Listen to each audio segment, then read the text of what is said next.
Right, I was saying, I'm going to buy a trust and a fay D and come out hodona. You were miracles of Wache and a Eka what to be Eddie Amano, Ernest Osubempa, Wapapon, our deputy communication, a year communication officer, the MBP Amanu Kona, as a director, the MBP Amanu Kono. Then some would be the other to Jawa Chessy, it will be I'm a departing in 2028, the year or Canada or Agyapong. Now, I know, and a miracles of Waji to what you said. Here are Dr. Alhad Bawumia, or to Franca, at the Ama MBP Amanu Kono, the most experienced politicians a year MPP Amanyo Kono and so emo when in Chemo do pina na dia tudwa efa owura Dr. Bawumia and so ehon yankoi na yenti nsema do de miracles abwaje ode atu edwane yeba be transe na yede ni nsem no and so ehon enkomo. I think that Owusibempa actually says in unless you don't want to talk about it. Yes, but I reserve the right to talk or not. But let me hear you first. It's your decision. I'll hear you first, then I'll decide. There's been a lot of talk about the candidate you chose. The most recent of them being Owusibempa. And he made a comment just very recently, and he said that for him, the loss of the MPP was because of the wrong candidate that was selected. And I have also heard of similar comments coming from different big wigs of your party, suggesting, some of them saying in confidence that things didn't inure to the benefit of the party because of the candidate that was selected. To what degree do you think the selection of Dr. Bawumia was problematic for the MPP? I honestly speaking, I don't want to. It's not a conversation that I want to go into now. So Owusibempa actually says... Who's Owusibempa? You know Owusibempa, he was a presidential staffer. I'm not talking about... No, we didn't have a presidential staffer called I'm talking about NPP member. No, we didn't have a presidential staffer called Owusibempa. You didn't have a staffer called Owusibempa? No, we didn't. I see. So I want to know. I also know someone was at, was it NPA or Ghana Gas? Yeah, he's the one. Oh, now you know him? Yes. Okay. But he's not a presidential staffer. Right. He says many MPP members didn't vote in 2024 due to, quote, wrong candidate choice. We are rebuilding our party. You're rebuilding your party? I think that, like I said earlier, in our party today, the most experienced politician, active politician in our party today is Dr. Bawumia. There's no doubt about that in our party today. He is the one that has been at the foremost today, actively, and has been at the foremost of this country's politics than any other person. He's been vice president for 8 years. He's been running mate for another 8 years. That alone was 16 years. And he's run for a presidential election.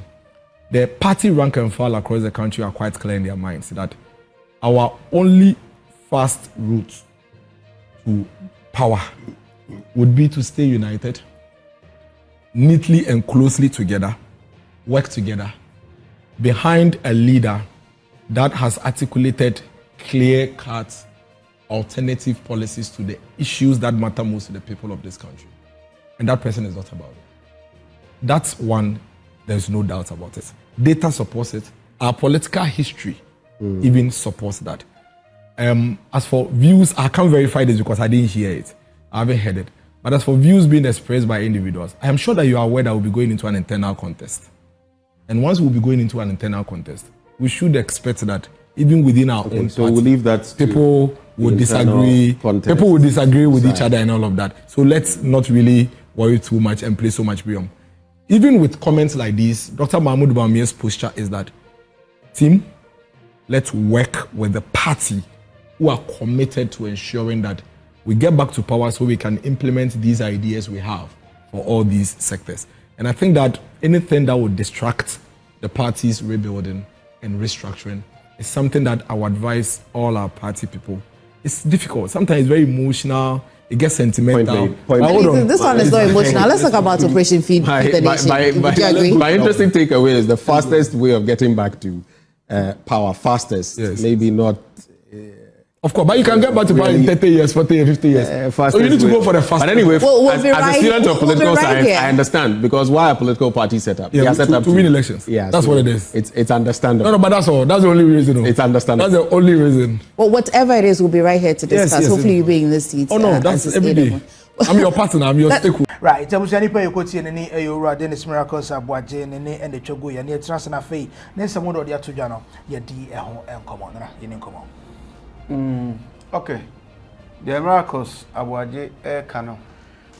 Baby one ne adwen a eyiyi sansa sabri ya ye kasa de in 2028.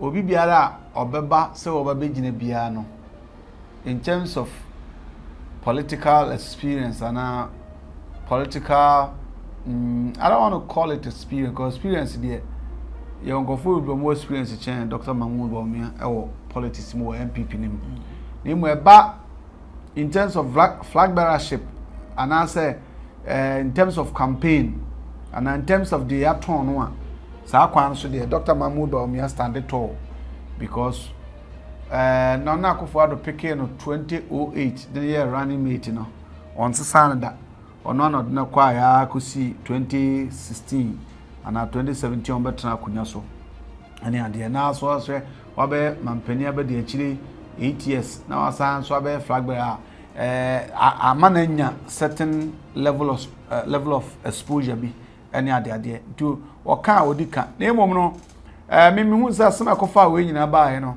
aboa papo asema kofa ba no de bia me ka cho se nkrafo bebuo bi o se anokwa negua edwa ma awie de se enokra ebo man no yenka nti kubi se no akwa me ka kire wo se me ankasa nyese ese me se tesi da ba bi saa no ba ka kire marata nko no munyanye primary no ka kire me se MPP fo amfa ade na ama alanchematen alanchematen Oma amfa ma alanchematen a on to aba no me ma na fact ne ade omko to super delegates na alanchematen kura be free mu no etu se nkofo ebra mo sa epo no hihye omna se then so whether nkofo posho omna se no nkofo ni posho omna se o moko to aba na Bawumia na nya majority of the vote omka stay eti na o sa kom package ni yie ntisi eto aba wi a yese ofia chi ni abofo no after elections no campaign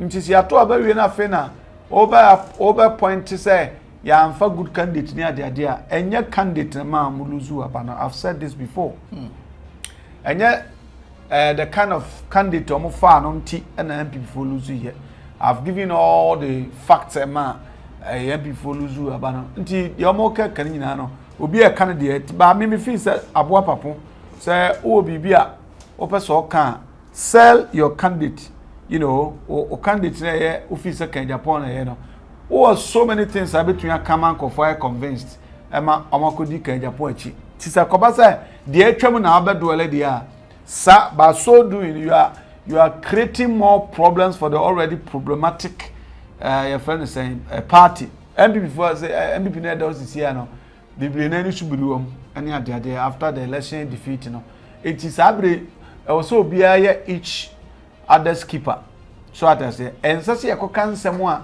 ebema afa bi subu afu because o start say o kan see a Bawumia team fo nso will come you know attack Agyapong actually the nti omo so fi se bia kan Agyapong entumi nkonko gina ama ne yiyi ene ade etime stress so omo pani ye dia ko na koton o candidate enkonko de se obi candidate binu say e normal some o party na obia e won ne preferred choice and obia won choice a wo make eno nso nche say go extreme by what o kwakoye o kokansam a later no e betu aden kan wa aba eti say yewura ayi Miracles Abuaje kan na emo eduru bebi o bisa say o se hwan na ye say osu bempa nti obaza o say o to ni onu osu bempa even though osu bempa no yo revenue osu bempa ho well politics on I say no or kasa de my NDC why politician ni ya nti so the politician